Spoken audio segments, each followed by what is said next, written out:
साथ मैं हूं वैशाली व्यास। आइए बुलेटिन की शुरुआत करते हैं इस वक्त की अहम खबरों के साथ। गुरु नानक जयंती के मौके पर मंदसौर के नई आबादी स्थित गुरुद्वारे पर विशेष आयोजन किए गए। सुबह से ही बड़ी संख्या में श्रद्धालु गुरुद्वारे पहुंचे और गुरु नानक जी का आशीर्वाद लिया। कैबिनेट मंत्री हरदीप सिंह डंग भी मंदसौर गुरुद्वारे पहुंचे और शुभकामनाएं दी। गुरु नानक जी के 151वें जन्म जयंती को देश भर में पूरे उत्साह के साथ मनाया गया। प्रकाश पर्व के इस अवसर पर मंदसौर के नई आबादी स्थित गुरुद्वारे पर आकर्षक साज सज्जा कर दरबार को सजाया गया। सुबह से ही सिख समाजजनों व नगरवासियों का तांता गुरुद्वारे में लगा रहा। साथ ही यहाँ भजन कीर्तन का आयोजन भी हुआ। प्रकाश वर्ष के मौके पर मध्य प्रदेश शासन के कैबिनेट मंत्री सुवासरा विधायक हरदीप सिंह डंग भी यहाँ पहुंचे। गुरुद्वारे में हो रहे आयोजन में भागीदारी कर गुरु नानक जी की अरदास की, वहीं अपना संबोधन दिया। इस मौके पर पूर्व मंत्री कैलाश चावला, नरेंद्र नाहटा सहित कई वरिष्ठ समाजजन और नगरवासी मौजूद रहे। कोरोना गाइडलाइन के तहत गुरुद्वारा परिसर में सभी आयोजन किए गए। वहीं हर वर्ष होने वाली विशाल लंगर प्रसादी का आयोजन न करते हुए प्रसादी के पैकेट का वितरण सभी श्रद्धालुओं को किया गया। आज गुरु नानक जी का प्रकाश पर्व पूरे दुनिया में मनाया जा रहा है। उसी के तहत मंदसौर में भी आज गुरुद्वारे में प्रकाश पर्व मनाया गया। कीर्तन, भक्ति भाव, प्रार्थना सब यहाँ पर हुई, अरदास हुई और आज सभी भक्तजनों ने गुरुद्वारे में इसका आनंद लिया। मैं ईश्वर से यही प्रार्थना करता हूँ, गुरु नानक जी के चरणों में यही प्रार्थना करता हूँ कि इस देश पर आप जो आशीर्वाद बना हुआ बना रहे, एकता के साथ ये देश आगे विकास के रास्ते में बढ़ता रहे। इन्हीं शुभकामनाओं के साथ सबको मैं बधाई देता हूँ। ये गुरु नानक जयंती के उपलक्ष्य में कार्यक्रम किए जा रहे हैं। इसमें अभी लंगर की व्यवस्था भी की जाएगी। अभी माननीय मंत्री जी हरदीप सिंह डंग और सांसद जी गुप्ता जी पधारे हैं, तो उनका स्वागत किया गया। अभी भजन कीर्तन किए गए हैं। उसके अलावा शाम को भी प्रकाश पर्व का भजन कीर्तन होगा। उसके पश्चात में शाम को नाश्ता। समूचे मंदसौर शहर, मध्य प्रदेश और देशवासियों को आज के इस पवित्र दिन की बहुत बहुत शुभकामनाएं और बधाई। गुरु नानक देव जी का जन्मदिन मनाएं, ये प्रकाश पर्व मनाएं, ये तभी सार्थक होगा जब हम उनके बताए रास्ते पर चलें और जो शिक्षा उनने हमें दी है उसको अपने आचरण और व्यवहार में उतारें। समाज में एकता बनाएं, नफरत को दूर भगाएं, मन के अहंकार को तोड़ें। हम उन रूढ़ियों और विकृतियों को तोड़ें जिनने हमारे धर्म को कलंकित किया है, हमारी सोच को कलंकित किया है। तो मैं समझता हूँ आज का दिन मनाना हमारे लिए बहुत सार्थक होगा। फिर मेरी सबको बहुत बहुत शुभकामनाएं। सोमवार को कार्तिक पूर्णिमा के अवसर पर मंदसौर के पशुपतिनाथ शिवनाथ तट पर दीपदान के लिए श्रद्धालुओं का तांता लगा रहा। साथ ही भगवान पशुपतिनाथ के दरबार में भी दर्शन के लिए भक्तों की भीड़ उमड़ी। कार्तिक पूर्णिमा के अवसर पर प्रतिवर्ष मंदसौर स्थित विश्व प्रसिद्ध अष्टमुखी भगवान पशुपतिनाथ के दरबार और पवित्र शिवना नदी के तट पर भक्तों की भीड़ उमड़ती है। इस वर्ष भी कार्तिक पूर्णिमा के इस मौके पर यहां उत्साह देखा गया।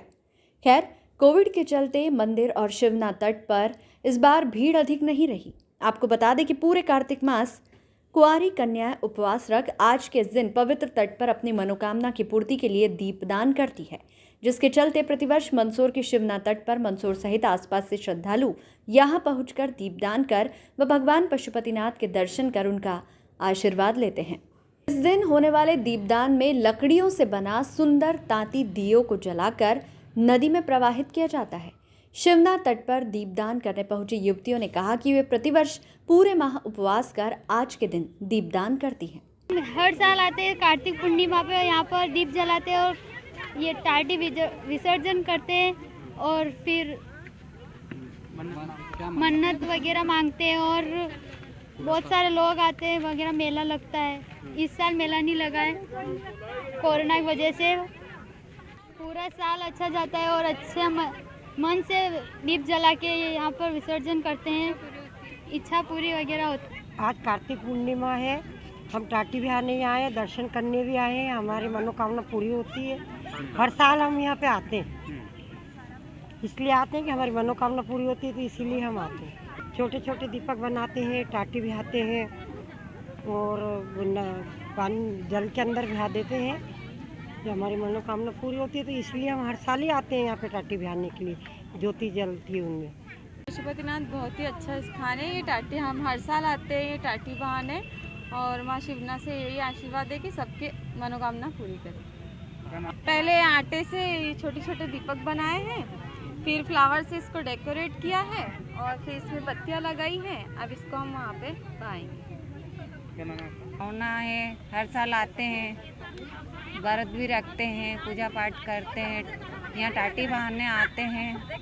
हम तो भगवान से प्रार्थना करते हैं जो ये परेशानी आई कोरोना की, ये समाप्त कर दे, और भगवान से प्रार्थना है सब सुखी रहें, अच्छे रहें। वहीं पशुपतिनाथ मंदिर में भी कार्तिक पूर्णिमा के अवसर पर भक्तों की भीड़ रही। कोविड गाइडलाइन के अनुसार श्रद्धालुओं ने बाबा पशुपतिनाथ के दर्शन किए। हिंदू सनातन धर्म में कार्तिक महीने का विशेष महत्व होता है, पुण्य पवित्र महीना कहा जाता है। इस कार्तिक महीने में भगवान शिव के पुत्र कार्तिकेय के साथ साथ लक्ष्मी नारायण और सदा महादेव की पूजा आराधना व्रत उद्यापन किया जाता है। कार्तिक महीने में कुंवारी कन्या पूरे महीने व्रत करती है, ब्रह्म मुहूर्त में नदी के तट पर जाकर स्नान ध्यान करती है, और कार्तिक मास में दीपदान का विशेष महत्व होता है। आज कार्तिक मास का अंतिम दिन है। अंतिम दिन कार्तिक मास की शुक्ल पक्ष पूर्णिमा तिथि है, जिसे हम कार्तिक पूर्णिमा के नाम से जानते हैं।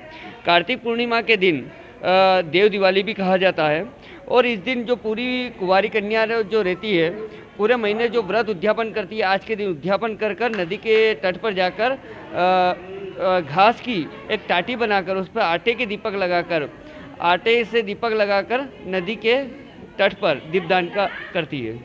क्योंकि अभी कोरोना काल चल रहा है, तो जो यहाँ पर हजारों लाखों की संख्या पशुपतिनाथ के द्वार पर प्रतिवर्ष कार्तिक पूर्णिमा पर रहती है, तो कोरोना काल के कारण कुछ गाइडलाइन के अनुसार यहाँ पर इस बार इतनी पब्लिक नहीं आ पाई है, और कार्तिक मास का जो पूर्णिमा का जो भव्य मेला लगता है वो इस बार स्थगित कर दिया गया है। कोरोना काल को देखते हुए सभी दर्शनार्थी अपने नियमों का पालन करते हुए यहाँ पर कुछ संख्या में आकर दर्शन कर रहे हैं। मंदसौर जिले के मल्हारगढ़ थाने पर करीब 10 दिन पूर्व एक विवाहिता की गुमशुदगी की रिपोर्ट उसके भाई ने दर्ज कराई।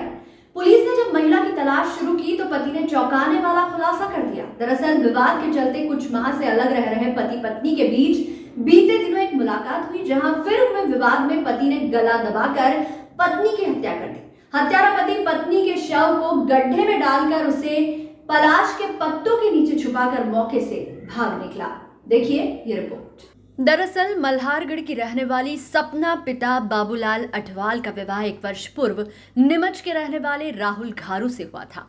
शादी के कुछ समय बाद दोनों परिवारों के बीच विवाद के चलते पति पत्नी अपने अपने घर अलग रहने लगे। विवाद के बीच भी दोनों मोबाइल फोन पर बातें किया करते थे।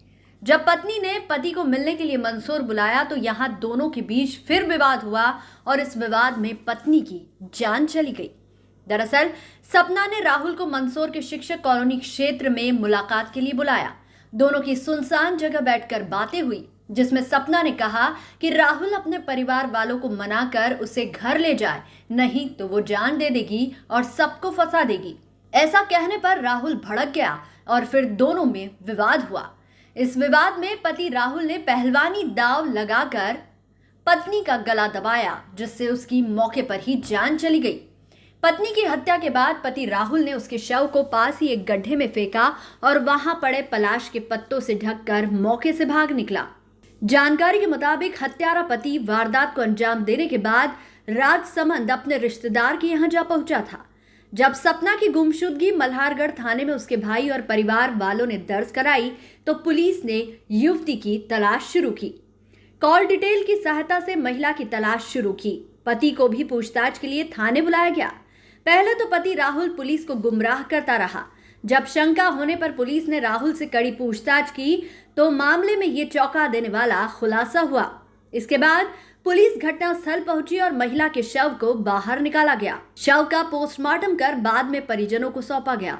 वहीं आरोपी पति राहुल को पुलिस ने गिरफ्तार किया। पिता बाबूलाल अठवाल जी अपने परिवारजनों को बोल के गई थी मैं मंदसौर जा रही हूँ कॉलेज और आधार कार्ड बनवाने के लिए, और जब रात में ये लड़की वापस घर पे नहीं लौटी तो 21 तारीख को इनके परिवार, इसका भाई विकास अठवाल ने आके गुमशुदगी रिपोर्ट लिखवाई थी, और 21 तारीख को रिपोर्ट लिखाने के बाद में हम लोगों ने इसकी तलाश शुरू करी थी। 22 तारीख को ये लोग अठवाल परिवार गया था नीमच में, जहाँ के अपनी बच्ची की तलाश, इसका लड़की की शादी 2019 में की थी राहुल के साथ में। वहाँ कुछ इनका तलाश करने गए थे तो वहाँ लड़की नहीं मिली, तो इनका कुछ बातचीत हुई और 23 तारीख को वापस थाने हमारे यहाँ आए थे। उनको बोला कि हमको सर वो लड़की घर पे नहीं मिली है, ससुराल में भी, तो थोड़ा आप इन परिवार से बातचीत करें। तो 23 हमारे को जब मालूम पड़ी कि वहाँ पे इनके खिलाफ अठवाल परिवार ने उनके लड़की के ससुराल पक्षों के खिलाफ मुकदमा कायम कराया 498 का। कायमी में 23 तारीख को इनका वहाँ चालान लगा था, और चालान लगाने के बाद में 24 तारीख को हम लोग इनको लड़के को पूछताछ के, उस लड़के को उसके बाप को लाए थे थाने में, और पूछताछ करके हमने काफ़ी हिकमत पूछताछ करी थी। लड़के ने बताया था कि मैंने हमारा पुलिस प्रकरण बना हुआ है, न्यायालय में चालान लग रहा है, तो इस बात के लिए सब लड़की यहाँ से इन लोगों ने इधर उधर कर दी होगी, तो हमें लड़की से बातचीत नहीं करते हैं। जिस पर से पूछताछ करके हमने उनको रुश्वत किया था। फिर 26 तारीख को हमने हमारी कार डिटेल हमने 24 तारीख को तेरी दी थी, कार डिटेल आई। 26 तारीख को हमने 26-27 को कार डिटेल आई हमारे पास, इसका हमने अवलोकन किया, जिसपे हमको संदेह वक्त हुआ लड़की के ऊपर। पुनः हम लोगों ने कल हिरासत में लेके उसे कड़ी हिकमत अमली से पूछताछ करी पॉइंट टू पॉइंट और मुताबिक कार डिटेल के। तो मुलजिम ने अपना अपराध स्वीकार किया। पहले तो हमको गुमराह करता रहा कि मैंने लड़की को लेके हम घर के खाल गए थे, वहाँ हमने पानी धक्का दे के मार दिया, वहाँ हम लोग तस्दीक करने के वहाँ कोई अवशेष को साक्ष्य नहीं मिले। फिर वापस पुनः पूछताछ करना शुरू करी, फिर हमने वैसे रिजल्ट से बात करी, फिर और पूछताछ करी, तो विश्वास में लेकर फिर पुनः पूछताछ करी, तो कई बार अदल बदल और गुमराह करता रहा। फिर जाके इन्होंने जुर्म स्वीकार किया कि 20 तारीख को 12 बजे ये इसकी पत्नी सपना से गुमशुदा से मंदसौर पीजी कॉलेज में मिला था, और वहाँ से उसको बातचीत करने और मिलने के लिए दोनों से बातचीत करके नहीं, ये उधर होमगार्ड कॉलोनी के पीछे शिक्षक कॉलोनी है, पड़त भूमि पड़ी है, वहाँ पे जंगल है, वहाँ ले जाकर इन्होंने बातचीत करी। और उसी दौरान इनके आपस में लड़की ने बोला उनको कि हमको माँ बाप से माफ़ी मांग लो और मैं आपके साथ में रहना चाहती हूँ। इस बात पे उन्होंने कोई दोष दी होगी, तो इनका आपस में दोनों को झगड़ा हुआ। तो आरोपी राहुल है जो मतलब गुमशुदा का पति, उसने इसका गला दबा के उसकी हत्या करके वहाँ खड्डे में ही उसको रख के ऊपर से ये खाकरे फाकरे पत्ते झाड़ियाँ थी डाल के छिपा के आ गया था ये। जिस वजह से पूछताछ करके हम ले गए वहाँ पे, उसकी निशानदेही पे डेड बॉडी हमने वहाँ से गुमशुदा की बरामद कर ली है और अपना जुर्म स्वीकार करा है। आज हमने गिरफ्तारी लेकर उसको पुलिस रिमांड पे ला रहे हैं। कुछ चीज़ें हैं सामग्री वो जब्त करें। मंदसौर जिले के मल्हारगढ़ थाना क्षेत्र में एक सनसनीखेज हत्याकांड का मामला सामने आया है। दरअसल विवाद पति पत्नी का था। विवाद इतना बड़ा कि जब पति और पत्नी के बीच एक सुनसान इलाके में पारिवारिक विवाद के चलते फिर झगड़ा हुआ तो पति ने गला दबाकर पत्नी की हत्या कर दी। दरअसल पूरा मामला कुछ इस प्रकार है कि मल्हारगढ़ की रहने वाली मृतिका सपना का विवाह 1 वर्ष पूर्व नीमच जिले के रहने वाले राहुल से हुआ था। शादी के कुछ समय बाद दोनों पति पत्नी के बीच, दोनों परिवारों के बीच घर आने जाने की बात को लेकर तनातनी हुई। विवाद इतना बड़ा कि सपना के घर वालों ने राहुल के घर वालों पर यानी कि परिवार वालों पर दहेज प्रताड़ना का केस लगा दिया, जिसके बाद सपना अपने घर यानी कि अपने मायके मल्हारगढ़ आकर रहने लगी। दोनों के परिवारों के बीच जब दूरियां बढ़ी, दोनों पति पत्नी जब अलग अलग रहने लगे, तो इस बीच दोनों पति पत्नी आपस में चर्चा भी करते थे। और इसी चर्चा के बीच सपना ने पति राहुल को मंदसौर में जब वो पहुंची तो उसे मिलने के लिए बुलाया। दोनों एक जगह मिले और इस दरमियान सपना ने राहुल से कहा कि वह परिवार वालों से माफ़ी मांग ले और दोनों परिवारों को मनाकर उसे अपने साथ ले जाए, उसके साथ रहना चाहती है। और अगर वो ऐसा नहीं करता है तो दोष देते हुए पत्नी ने राहुल को कह दिया कि अगर ऐसा नहीं हुआ तो अपनी जान दे देगी और सबको फंसा देगी। इसके बाद राहुल भड़का और दोनों के बीच मौके पर विवाद हुआ। उसी इलाके में मंदसौर के शिक्षक कॉलोनी क्षेत्र का ये घटनाक्रम है, जहां इस विवाद में राहुल ने अचानक पहलवानी दाव लगाकर, पुलिस से मिली जानकारी अनुसार जो घटनाक्रम सामने आया, उस घटना में राहुल ने पत्नी का गला दबाकर उसे मौत के घाट उतार दिया। जब पत्नी की हत्या हो गई, सपना की मौत हो गई मौके पे, तो उसके बाद राहुल ने उसके शव को पास ही एक गड्ढे में दफनाया, छुपाया और मौके पर पड़े पलाश के पत्तों के नीचे छुपाकर राजसमंद अपने रिश्तेदारों के यहाँ कर भाग निकला। विवाहिता के परिवार वालों ने मल्हारगढ़ थाने पहुंचकर उसकी गुमशुदगी दर्ज कराई और जब पुलिस को शक हुआ तो आरोपी पति को भी थाने लाया गया, उससे कड़ी पूछताछ की गई और पूछताछ में राहुल ने अपना जुल्म कबूला और पूरा घटनाक्रम, पूरा वाकया बताया। और राहुल की निशानदेही पर पुलिस घटनास्थल पर पहुंची शिक्षक कॉलोनी मंदसौर में और युवती के शव को बाहर निकाला गया। शव का पोस्टमार्टम कराकर परिजनों को सौंपा गया। इसके साथ ही आरोपी पति को पुलिस ने गिरफ्तार कर लिया है और मामले की जांच शुरू कर दी है। निश्चित ही पारिवारिक विवाद के बीच यह एक बड़ा मामला है कि एक नवविवाहिता की जान चली गई खैर अब आरोपी पति पुलिस की गिरफ्त में है और पुलिस आगे की कार्रवाई कर रही है। युवती की मौत के बाद परिवार वालों का रो रो कर बुरा हाल है। कैमरामैन नीरज सेन के साथ देवेंद्र मौर्य, SBCN टाइम्स, मंदसौर। उपनगर बघाना में शुक्रवार रात दो पक्षों में विवाद हो गया। गलतफहमी के कारण स्टेशन रोड स्थित गौरव नमकीन दुकान में वर्ग विशेष के एक परिवार के सदस्यों ने घुसकर दुकान संचालक गौरव सिंघल के साथ मारपीट की व झूमा झटकी में दुकान की बर्नियां आदि फूट गई। इस घटना के बाद बघाना थाना क्षेत्र में तनाव की स्थिति निर्मित हो गई। नमकीन विक्रेता की शिकायत पर पुलिस ने प्रकरण दर्ज कर लिया। जब घटना की सूचना पुलिस प्रशासन को लगी तो पुलिस अधीक्षक मनोज कुमार राय, अतिरिक्त पुलिस अधीक्षक सुनंदर सिंह कनेश, CSP राकेश मोहन शुक्ला और तीनों थाना क्षेत्र के प्रभारी मौके पर पहुंचे और घटनाक्रम की जानकारी ली। जानकारी में सामने आया कि गौरव नमकीन दुकान के सामने कुछ बच्चों में मोबाइल की बात को लेकर विवाद हो गया। विवाद के बाद एक पक्ष वाले अपने घर चले गए और दूसरे पक्ष के बच्चे अपने घर से परिजनों को बुला लाए। गलतफहमी के कारण दुकान में घुसकर दुकान संचालक गौरव सिंघल के साथ धक्का मुक्की व मारपीट शुरू कर दी। झूमा झटकी में दुकान की बर्नियां आदि फूट गई।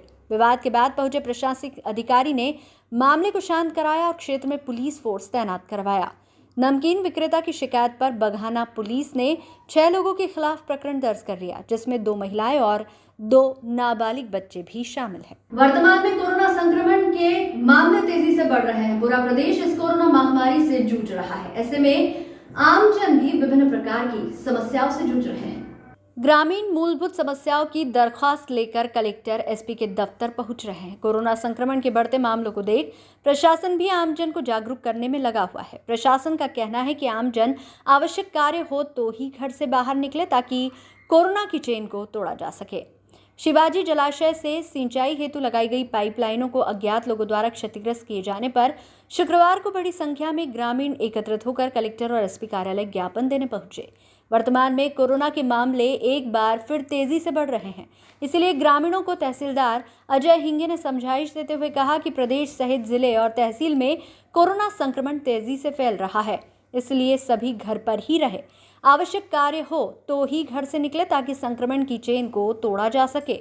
इसके साथ ही ये भी कहा कि अधिक संख्या में ज्ञापन देने आने की बजाय आवेदन दे। ज्ञापन देने के लिए जो ग्रामवासी आ रहे हैं उनको ये बताया जा रहा है कि कोरोना को संक्रमण तहसील और ज़िले में फैल रहा है, इसलिए जहाँ तक आवश्यक ना हो तब तक घरों में ही रहें या अपने गाँवों में रहें, जिससे कि संक्रमण की चेन को इस जिले और तहसील से तोड़ा जा सके। अपनी मांगों को सरकार तक पहुंचाने भोपाल गए स्वास्थ्य कर्मियों को पुलिस प्रशासन द्वारा गिरफ्तार कर लिया गया, जिसके विरोध में नीमच शहर के कोविड सेंटर में कार्यरत स्वास्थ्य कर्मियों ने शनिवार को ट्रामा सेंटर स्थित कोविड के बाहर जमकर नारेबाजी की और विरोध जताया। प्रशासन के इस रवैये के बाद स्वास्थ्य कर्मियों ने कार्य बंद कर भोपाल जाने का निर्णय लिया है। स्वास्थ्य कर्मी देवेंद्र सिंह पवार का कहना है कि प्रदेश में कोरोना काल के समय स्टाफ को कोविड सेंटर पर रखा गया था। अब स्वास्थ्य कर्मियों की संख्या कम की जा रही है। जब स्वास्थ्य कर्मी अपनी मांगों को सरकार तक पहुंचाने भोपाल गए तो पुलिस प्रशासन द्वारा करीब 200 स्वास्थ्य कर्मियों को गिरफ्तार कर जेल में डाल दिया गया। डॉक्टर श्वेतांगी मित्तल का कहना है कि प्रशासन से मांग की जा रही है कि जिन स्वास्थ्य कर्मियों को पुलिस द्वारा गिरफ्तार किया गया है उन्हें जल्द से जल्द रिहा किया जाए, अन्यथा आंदोलन किया जाएगा। हमारे सारे जो भी हमारे नर्सिंग स्टाफ है, वार्ड बॉय है, गार्ड हैं, जितने भी हमारे स्टाफ के हैं उनको सभी को नौकरी से निकाल दिया गया है। इस प्रकार का आदेश आ चुका है और जो हमारे साथीगण वहाँ पे भोपाल में बैठे थे उन लोगों को जेल में डाल दिया गया है। हम 7 महीने से यहाँ सेवाएं दे रहे हैं, बिना PPE किट पहन के हम अपनी सेवाएं दे रहे हैं। उसके बावजूद भी हमारे साथ इस तरीके का व्यवहार किया गया है। इन सभी बातों को लेकर हम सब लोग यहाँ इकट्ठे हुए। आपके साथियों को जेल में डाल दिया गया तो क्या कारण रहा है इसका? कुछ नहीं, बस वो अपनी मांगों के लिए गए थे वहाँ पे। उन्होंने कुछ भी ऐसा व्यवहार नहीं करा है। गवर्नमेंट के अकॉर्डिंग जो भी था सारे नियम को फॉलो करते हुए वहाँ पे बैठे थे, अपनी मांगों के लिए गए थे। उसके बावजूद उनको इस तरीके का उपहार मिला है कि उनको 150 लोगों को उन्होंने जेल में डाल दिया है। अब आपका आगे का रुख क्या रहेगा? आगे का रुख ये रहेगा कि हम हमारा पूरा कामकाज बंद कर रहे हैं और हम लोग सभी मिलकर भोपाल जा रहे हैं। ये जो अभी कोरोना के अंदर हमारे साथ में जितने पूरे प्रदेश के अंदर बहुत सारे स्टाफ को इन्होंने रखा था और इस कोरोना के अंदर जब थोड़ा सा कुछ इसको कंट्रोल में आया है तो अभी राज्य सरकार हम उसके अंदर कटौती करती जा रही है। और जब इस कटौती के विरोध में हमारे साथी कुछ भोपाल के अंदर अपनी मांगों को लेकर के एकत्रित हुए और शांतिपूर्ण तरीके से वहाँ पर वो अपनी बात रखना चाह रहे थे, तो यहाँ मध्य प्रदेश शासन ने उनको वहाँ से उठा करके उन जेलों के अंदर डाला है जिनके अंदर चोर उचक्के वहाँ किसी समय में वहाँ पर रहे थे। और इवन जब कोरोना के समय में ऐसे जो भी अपराधी थे उन अपराधियों को जेल से रिहा किया है, और उस समय में उसी कोरोना से लड़ने वाले जो हमारे साथी थे उन साथियों को जेल के अंदर डाल करके दमनकारी कार्य किया जा रहा है शासन के द्वारा। तो हम उनकी रिहा करने की मांग, और उसके साथ में जो भी हमारे साथियों को इसके अंदर जो रिहा निकाल रहे हैं, सेवानिवृत्त कर रहे हैं, उन सभी की वापस सेवाओं को कंटिन्यू करने के लिए हम हमारा ये आंदोलन कर रहे हैं। इस बुलेटिन में फिलहाल इतना ही। लगातार न्यूज अपडेट्स के लिए देखते रहिए SBCN न्यूज। नमस्कार।